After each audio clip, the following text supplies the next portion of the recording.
Hey Jewel School, I'm Laura. Happy Wednesday. Thanks for being here with me this afternoon. Hope y'all are having a great day. So we're going to do a statement ring today. So we're going big and bold today, or this week in general. It's really fun. It's kind of like a color block ring. Just cool and fun. I combined like all the different shapes we had. Cubes, coins, and then faceted beads. So it's fun.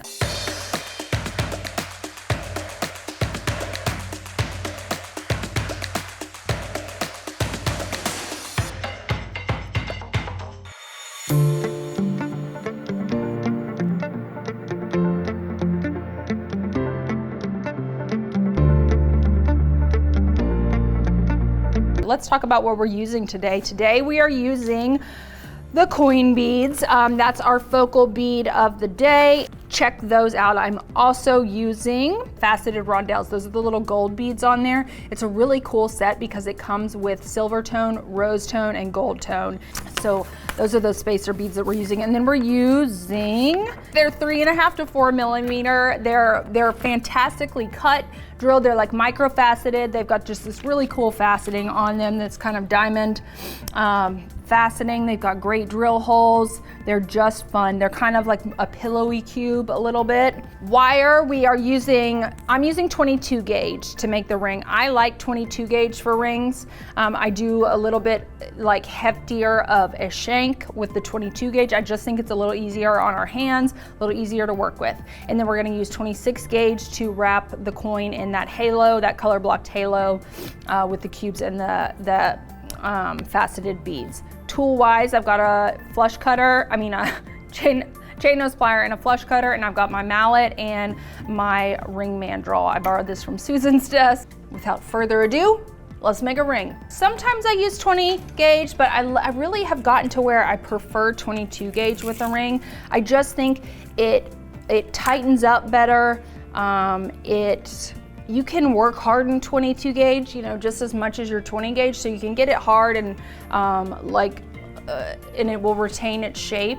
I just think it's like a little bit easier to work with when it comes to making rings. So don't be afraid to bump down in your gauge to 22 if you have it. Anytime we have 22 gauge, I'm like, give me that, because there are a lot of beads that 20 gauge won't fit through, but 22 gauge will, and it's heavy enough that it still feels like a foundation type wire. So you wanna make sure you've got 22, and then 26, same way. It's thicker, it's heavier than 28, but it's thin enough to where it can do a lot of the things that you do with your 28 gauge. Two kind of odd sizes that I don't know why they're odd. To me, they're better than the other gauges. But every gauge has its place, but I love those gauges. So we're gonna drop our bead down onto the middle of our wire here. I cut myself about 2 feet of wire, and then we're just gonna crisscross these. This is gonna help. This is an important step that a lot of people skip. But you wanna crisscross your bead down there at the bottom, and then we're gonna pull it back apart. This is gonna give you these little shoulders. Those wire shoulders. That's gonna help your bead sit flat on the ring. Sometimes, especially if whatever your bead you're using has like a dome or any kind of shape to the bottom, like it's not super flat, it's gonna wanna sit cockeyed on your finger or on the ring, and giving it these shoulders in advance kind of helps stabilize that and keep it sitting flat where you want it. So make sure you're not skipping that part. So we're gonna go down to the size that we want. I also find that with 22 gauge wire, you can work at the size. Like with 20 gauge wire, you have to work a little bit heavier, bigger in size, and then it shrinks down and then you stretch it out. But 22 seems to land still where you want it to. So we're gonna wrap around our ring shank a couple times. And like I said, I beef up my shank when I'm using 22 gauge, so I give it several wraps. And then we're just gonna so we've got it pulled nice and tight around the ring shank. And here are our tails, and we're just going to twist a couple times. Whoops. Try not to let go, but if you do, it's okay. I wrap like twice, and that's kind of a personal preference thing. but I like 2 little wraps there. Now we're gonna slide this off, holding everything in place. And then we're going to finish off these tails here. Just wrap them really gently around your ring shank, making sure that you're not overlapping like I did. We want this to lay nice and flat there. And again, on this side, we're gonna come around and just wrap that. Give yourself a nice, flat, even, neat coil there.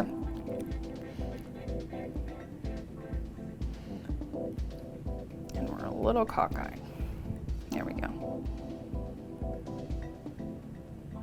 So here we are. I like to pull my slack. So I'm gonna go in with my chain nose pliers and I'm just gonna give that a tug until it breaks my wire. Same thing on this side. Just roll it, pull your slack out. See how much wire I got pulled there? See how it's like curled up? That's like how much slack I was able to pull out. So there really is a lot. And we're gonna eliminate some of that as we stretch it back out. But it's super important in a ring is making sure you get as much slack pulled out as you can, because you don't want it to stretch out later. And then we're just gonna stretch this back down the ring.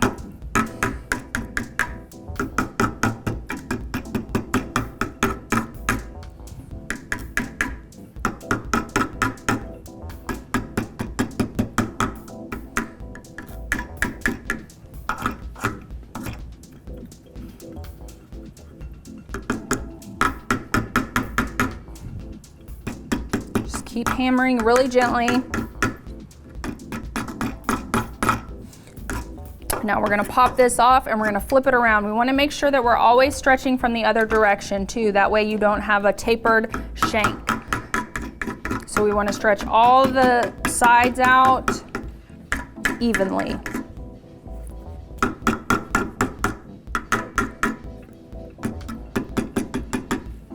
And this is really work hardening your ring, but it's also tightening it up so that, again, it doesn't stretch out while you're wearing it.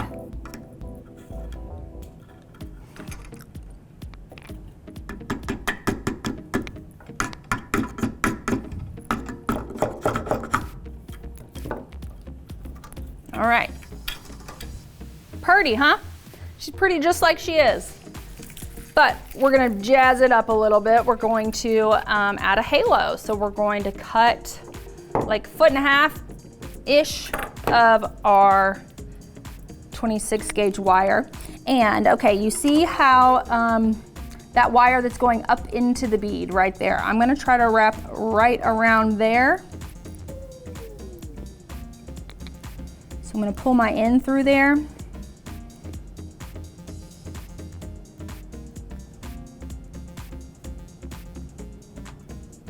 Give myself a couple wraps.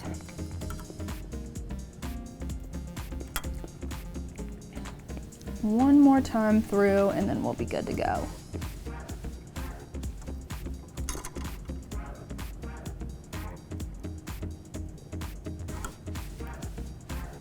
All right. So we got a nice sturdy wrap there around that shank. Trim that tail off and just tuck that in. All right, now we're gonna string some beads. So we're gonna do some cube beads halfway around. And if you want, if you don't like the color blocking, you can do a full halo of either one of these. You don't, but I just thought it was cool. And it gives you that little flash of metallic. I love anytime, anytime I can do little color blocking. Let's see. Maybe more than I need. Yep. Okay. So I used 1, 2, 3, 4, 5, 6 cubes to come halfway around my ring. So then we're gonna take our wire and we're gonna come back on the other shoulder, that wire that goes through the bead. We're gonna do a loop through that just one time. And that's just gonna kind of stabilize our halo right where we want it.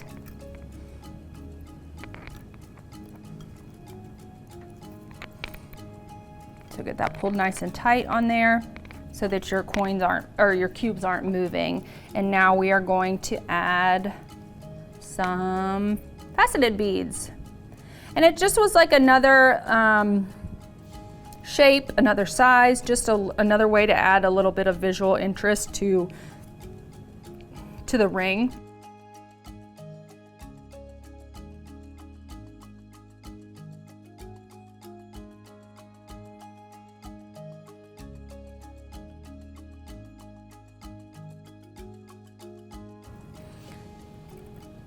To do that. I just love the way these look when they come around the ring shape. That's just cool, right?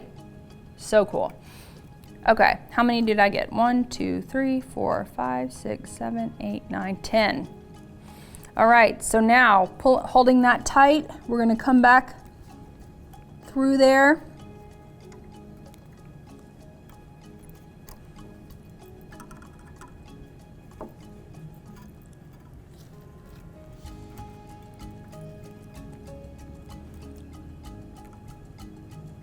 We'll just make sure we're pulling it as tight as we can get it so that those, you don't want a bunch of slack up there. You don't want like a ton of movement because that just kind of opens the door for like a breakdown in your wire underneath. So as tight as you can get this little section, the better. It's kind of giving me like a little bit of a sunflower vibe, sort of, but in reverse, or I don't know. Andrew said, Andrew sees it. Okay, so now we're just gonna take this wire and we're gonna come down our ring shank just a little bit. And we're just gonna follow the wrap that we've already made with our 20 gauge wire. So we're just gonna we're really gonna lay this wire down in between the coils. So I want 26 gauge coils down in between my 20 gauge coils. And it's just they're gonna lay down like in the little, kind of a channel between the coils. So we're gonna come down the side of that ring and just finish that off. And then we are done. So we're just gonna grab our chain nose pliers and we're gonna grab down at the base of that 26 gauge wire and we're gonna roll. We're gonna pull our slack out. I'm probably gonna be able to pull quite a bit out. So I do this nice and, there we go, slow until my wire breaks. And then I know that I've gotten as much slack out of there as I'm probably gonna get. Cool, huh? Hey guys, thanks for joining me today. I hope you enjoyed today's demo. If you need any of the tools and supplies that we used today, check out the links in the description below. And while you're down there, I want to know what you think about this color combo. Let me know in the comments and don't forget to like, subscribe, and ring that bell so you don't miss any future videos. Bye y'all.